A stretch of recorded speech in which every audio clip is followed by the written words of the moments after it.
दोस्तों ग्रामीण डाक सेवक में वैकेंसी आई हुई है झारखंड लेवल पे, झारखंड सर्कल लेवल पे। तो यहाँ पे आप देख सकते हैं उस वैकेंसी को, उसका नोटिफिकेशन मैं यहाँ पे दिखा रहा हूँ। ये उसका नोटिफिकेशन है। तो इस नोटिफिकेशन में आपको देखने के लिए मिलेगा कि कैसे अप्लाई करना है, क्या क्या कंडीशन है, क्या क्या टर्म एंड कंडीशन है। तो सारा कुछ देखना, क्योंकि बहुत लोगों को समझ में नहीं आता है कि इसको अप्लाई कैसे करें, मतलब अप्लाई करेंगे तो क्या क्या करना पड़ेगा, क्या क्या नहीं करना पड़ेगा। तो कंप्लीट नोटिफिकेशन इस वीडियो में देखेंगे, क्योंकि पहले भी इस तरह का वैकेंसी आया हुआ है, लेकिन बहुत लोगों को समझ में नहीं आता। नोटिफिकेशन पढ़ने के बाद भी समझ में नहीं आता है, या फिर नोटिफिकेशन पढ़ भी लेते हैं तो भी पता नहीं चलता है कि करना क्या है। तो यहाँ पे देखिए, इसका जो है झारखंड सर्कल पे आया हुआ है 2020-21 के लिए, अभी आया हुआ है। इसका लास्ट डेट जो है आपका दिसंबर में है, 12 दिसंबर को है, ठीक है। ये 11 या 12 दिसंबर को यहाँ पे बताऊँगा, ठीक है। तो यहाँ पे देखिए, ये जो वैकेंसी आया हुआ है बहुत अच्छी है। तो यहाँ पे आपको सारा नोटिफिकेशन मिलेगा, तो अच्छी तरह से आप देखेंगे, उसके बाद डिसीजन लेंगे। यहाँ पे 3 पोस्ट पे वैकेंसी आता है। ये एक branch post master, assistant post master, और एक आता है डाक सेवक के बारे में, जो चिट्ठी वगैरह पहुंचाता है उसके बारे में, ठीक है।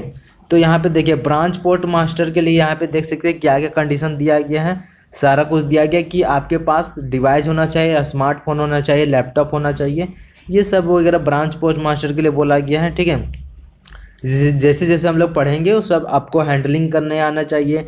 कंप्यूटर में किस तरह से डाटा एंटर करना है, क्या करना है, जो यानी कंप्यूटर वर्क ही होगा ब्रांच पोस्ट मास्टर का, तो सारा कुछ उसको आना चाहिए। इक्विपमेंट क्या है, ठीक है। असिस्टेंट ब्रांच पोस्ट मास्टर का मतलब होता है कि उसकी हेल्प होना चाहिए पोस्ट मास्टर का, तो उसको भी थोड़ा थोड़ा नॉलेज होना चाहिए, लेकिन सारा काम तो पोस्ट मास्टर ही करेंगे। तो असिस्टेंट पोस्ट मास्टर को थोड़ा थोड़ा उस तरह का नॉलेज होना चाहिए।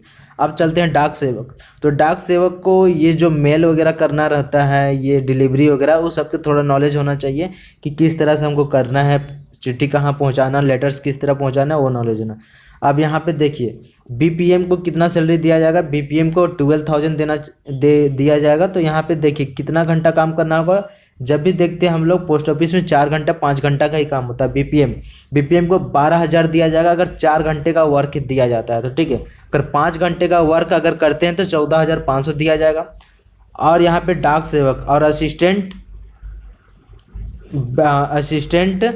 पोस्ट मास्टर के लिए जो दिया जाएगा यहाँ पे, तो उसको 10,000 दिया जाएगा 4 घंटे के लिए, और 5 घंटे के लिए 12,000। तो 4 घंटे से 5 घंटे का ही काम होता है। 4 घंटे के लिए 12,000, 5 घंटे के लिए 14,000, 2-3 हज़ार बढ़ जाएगा, ठीक है। तो अब यहाँ पे एज लिमिट देखते हैं। तो यहाँ पे एज लिमिट आपको सीधा सीधा देख सकते हैं एज लिमिट क्या दिया गया है। एज लिमिट आपका 18 से 40 वर्ष होना चाहिए। और यहाँ पे जो रिलैक्सेशन मिलता है, जो छूट मिलता है एज में, वो लिखा गया है। ST/SC के लिए 5 साल, OBC के लिए 3 साल। और इसका लास्ट डेट बोले थे ना 12/11/2, इसका जो स्टार्टिंग डेट है ये 12/11/2020 है, ठीक है। डेट ऑफ नोटिफिकेशन 12/11/2020 है, और लास्ट डेट जो होगा 11/12/2020 होगा, उल्टा, ठीक है। तो यहाँ पे आगे हम लोग चलते हैं नोटिफिकेशन की तरफ। एजुकेशनल क्वालिफिकेशन, ये भी काफ़ी इंपॉर्टेंट है कि इसको हम लोग कैसे देखेंगे। आपको 10th और 12th पास होना चाहिए। अगर 10th पास है तो ठीक है, ठीक है। और आपको एक कंप्यूटर सर्टिफिकेट होना चाहिए, कम से कम 60 डेज का होना चाहिए। और आपको जो लोकल लैंग्वेज है वो आना चाहिए। सबसे पहले आपकी बात है 10th पास होना चाहिए। तो 10th पास होना चाहिए, पहली बात। दूसरी बात जो है कंप्यूटर नॉलेज होना चाहिए, कम से कम 60 दिन का सर्टिफिकेट होना चाहिए। अगर आप 10th और 12th में कंप्यूटर का सब्जेक्ट नहीं पढ़े हैं तो आपको अलग से कंप्यूटर का सर्टिफिकेट होना चाहिए, सीधा बात है। अगर 10th पढ़े तो ठीक है, 10th पढ़े हैं और उसके बाद आप 10th और 12th में अगर कंप्यूटर पढ़ें तो सर्टिफिकेट का ज़रूरत नहीं है। अगर नहीं पढ़े कंप्यूटर सब्जेक्ट तो सर्टिफिकेट का ज़रूरत है।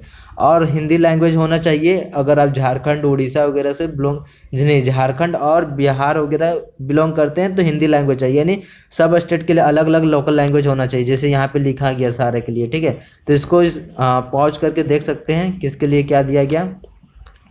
अब बेसिक कंप्यूटर ट्रेनिंग जो बताया था मैं 60 डेज का था, तो 60 डेज का होना चाहिए ट्रेनिंग। अगर 10th और 12th में अगर है तो नहीं चाहिए, ठीक है। अब रेसिडेंस, तो रेसिडेंस के लिए क्या क्या चाहिए, आपको क्या क्या होना चाहिए, तब आप अप्लाई करेंगे, ठीक है। जहाँ के लिए अप्लाई कर रहे हैं वहाँ पे आपका लोकेशन होना चाहिए, ठीक है। आपका जो रूम है, अगर रूम भी आपको प्रोवाइड करना पड़ेगा। रूम जो है 100 स्क्वायर फीट का होना चाहिए, मतलब 10 फीट इधर से चौड़ाई और 10 फीट इधर से चौड़ाई लंबाई, ठीक है। मान लीजिए रोड जाते हैं तो रोड कितना 10 फीट का होता है, रोड 10 फीट का होता है। तो सोच लीजिए रोड जितना चौड़ा होता है उतना लंबा भी कर लीजिए और चौड़ा भी कर लीजिए, मतलब एक रूम आपका घर रूम का एक रूम चाहिए, ठीक है। तो यहाँ पे 10 स्क्वायर फीट होना चाहिए। अब हम लोग आगे की तरफ चलते हैं, तो यहाँ पे हो गया। तो आपको क्या करना है, रूम होना चाहिए, पावर कनेक्शन होना चाहिए, सप्लाई कनेक्शन होना चाहिए, नेट वगैरह होना चाहिए वहाँ पे कनेक्शन, एयरटेल वोडाफोन का कनेक्शन है कि नहीं है। तो और बिजी एरिया होना चाहिए, जैसे गांव का बिजी एरिया होना चाहिए, तो उस तरह से, ठीक है। अब ये सब कंप्लीट हो गया। अब नॉलेज ऑफ साइकिलिंग का नॉलेज होना चाहिए। अगर आपको गाड़ी चलाने आता है तो समझा जाएगा कि आपको साइकिल चलाने आता है डायरेक्ट, ठीक है। अब यहाँ पे आगे हम लोग देख सकते हैं किसके लिए क्या, अब फर्निशिंग ऑफ सिक्योरिटी, यानी 1 लाख का सिक्योरिटी मनी डिपॉजिट करना पड़ेगा, ठीक है। पहले आप फॉर्म भरिए, 100 रुपया फॉर्म लगेगा। उसके बाद मेरिट लिस्ट आएगा, मेरिट आपका 10th का जो मार्क्स होगा उसके आधार पे आपका सिलेक्शन होगा। तो उसके बाद ही बाद में ये सब सारी चीज़ें देखा जाएगा, ठीक है। अब हम लोग आगे की चलते हैं, आगे की तरफ क्या दिया हुआ है देखिए। यहाँ पे आपको लो विजन नहीं होना चाहिए, ये सब वगैरह दिया हुआ रहता है। अब आगे हम लोग चलते हैं, option for applying on GDS post. तो इसके लिए भी दिया गया है GDS पोस्ट के लिए क्या क्या अप्लाई करना चाहिए, तो आपको सब कुछ नॉलेज होना चाहिए, ठीक है। अब सिलेक्शन क्राइटेरिया, तो इसमें देखिए सीधा सीधा लिखा गया, selection will be first number पे, automatic generated merit list as per the rules based on the candidate online submitted application. जो 10th का मार्क्स है उसी के हिसाब से किया जाएगा, पासिंग मार्क्स होना चाहिए, ठीक है।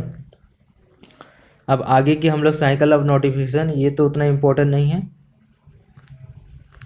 यहाँ पे जो जो नोटिफिकेशन से सारा बता दिया। अब यहाँ पे देखिए डॉक्यूमेंट्स कितना KB का चाहिए वो सब भी देख सकते हैं।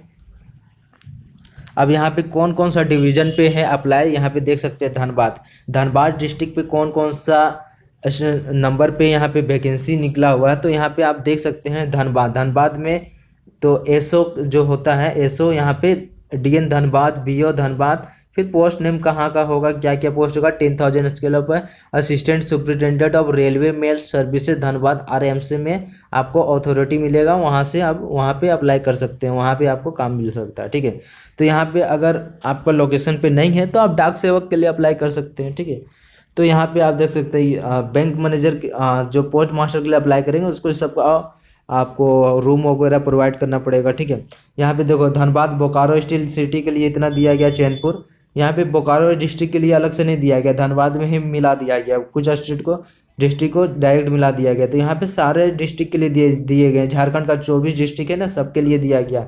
जैसे धनबाद और रामगढ़ को भी हजारीबाग में घुसा गया, यानी पुराना जो डिस्ट्रिक्ट था उसी में इंटर कर दिया गया। देखिए यहाँ सारा डिस्ट्रिक्ट का दिया गया है, गिरिडीह वगैरह, गुमला, हजारीबाग में ही रामगढ़ घुसा दिया गया। वो देखेंगे यहाँ पे, देखिए रामगढ़ घुसा दिया गया हजारीबाग में, सौंदा बस्ती, तो बचरा नोस्ट, तो इस तरह से दिया गया है। तो अप्लाई कर सकते हैं। तो इसमें सीधा सी बात है कि आपको 100 रुपया एप्लीकेशन फी लगेगा, तो अप्लाई करना है, मेरिट बनेगा तो उसके बाद ही आगे का प्रोसेस होगा। तो जो जो हम बताएं इसमें कंप्लीट नोटिफिकेशन वो सब आपको लास्ट में आपको पूछा जाएगा, इस सारा किया जाएगा, ठीक है।